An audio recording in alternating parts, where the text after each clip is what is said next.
wondered what's hiding beneath this jungle?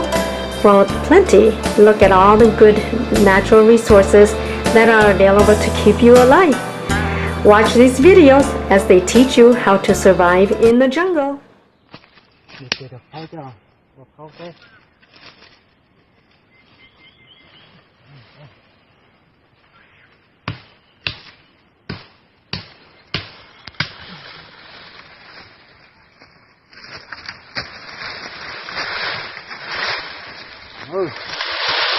Nó cái một sai và rồi giải rồi rồi giải thì mình không cho nghĩ chạy giải rồi mình giải chạy thế thôi không được nó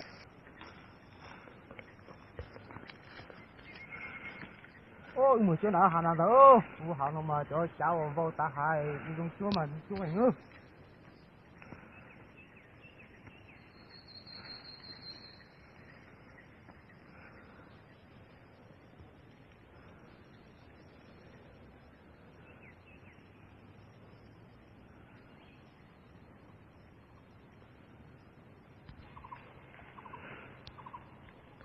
Señorita tỏi một chỗ nào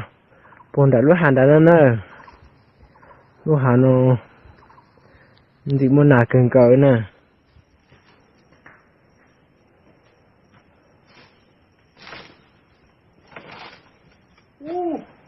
chán đâu tụi là tông đó chút nữa tụi ở số là tông đó tụi nó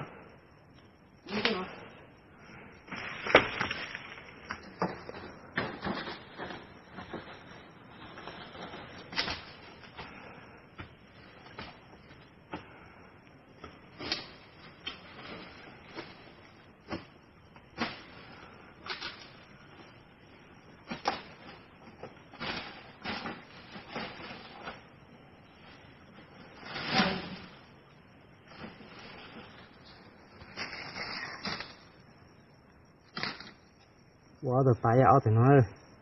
没有聊个人家，聊到人家，也那就超高的呢，超高的嘛，超儿童高。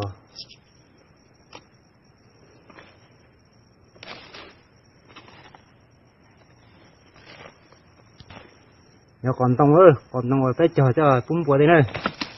để nó trồng không một chuyện nào đây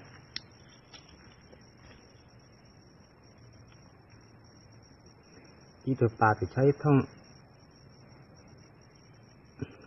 còn nó cho ua khó chơi rỉa nào tôi ở đi xài tài nào ấy đi xài đi rồi nào này tên chèm ua là nó có thằng nói ông bu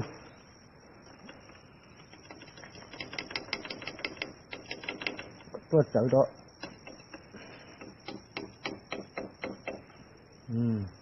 nó nạp tôi nạp chú thằng nó gì thế nó thải trong thời gì đã là thải ó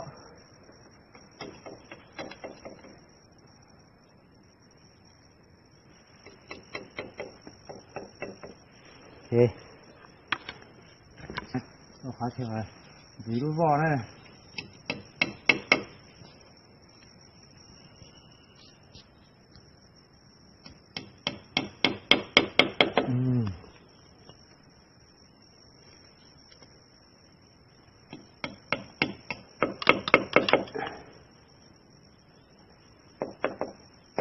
họ từ bạn ở vào dưới đôi vò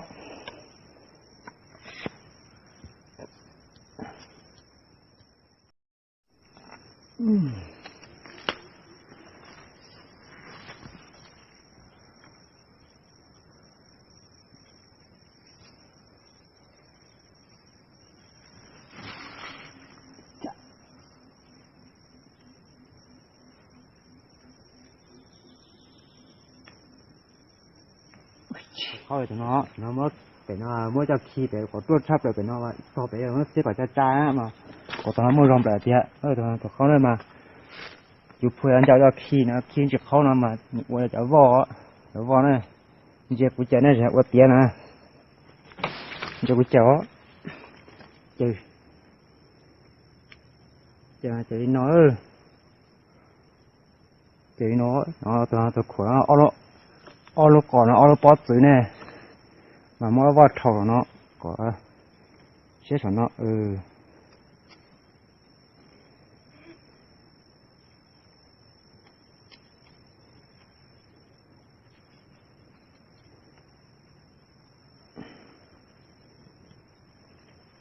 อย่าเลยเนาะถอว่าต่อวันนี้เจวันนี้เอาตัวหนาตัวเนอะวันนี้ตัวหนาตัวหมุนนอเลยตัวหนาตัวเป็นตัวเจในเสียตัวสองเนื้อตัวรู้ว่าตัวทงก่อนเจตัวยิ่งเยอะตัวทงไหนยิ่งใส่ตัวทงไหนยิ่งใส่นั่นแหละตัวทงเจเนี่ยตัวทงก่อนเจมาเป็นเจใส่ก่อนเจใส่ยันนอเลยใส่ก่อนใส่เตะนั่นเนาะมันเจจะตัวตรงนั้นได้ละเจรอเลยเจเรามาก็ตัดตัวสัวตัดตัวสัวมา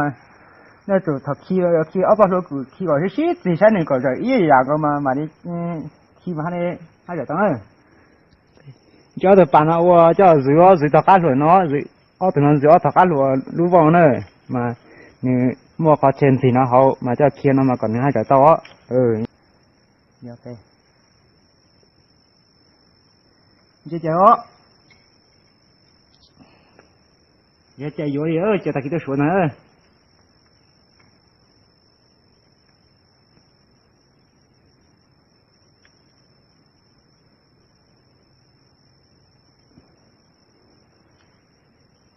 lục quỷ nữa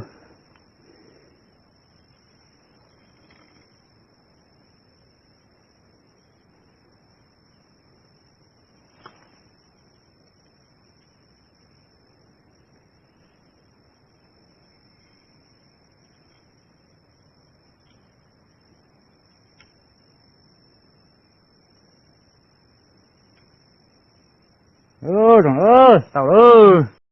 cỡ ô tại vì tôi sửa một chữ có một đôi cái hả nó từ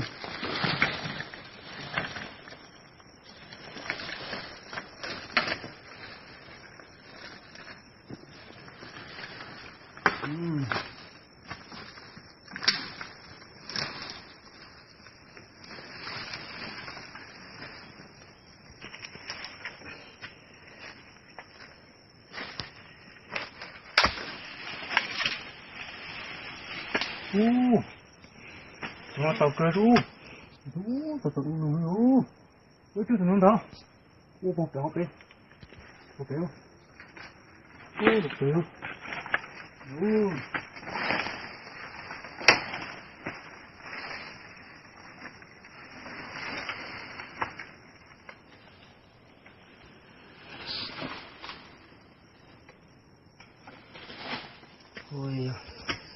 ôi nó đã chạy lao một tí ơi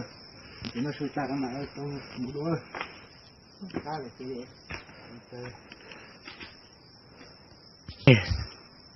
ơi chết tát trời rồi thôi để rồi tí xịt nha tao đang ở đây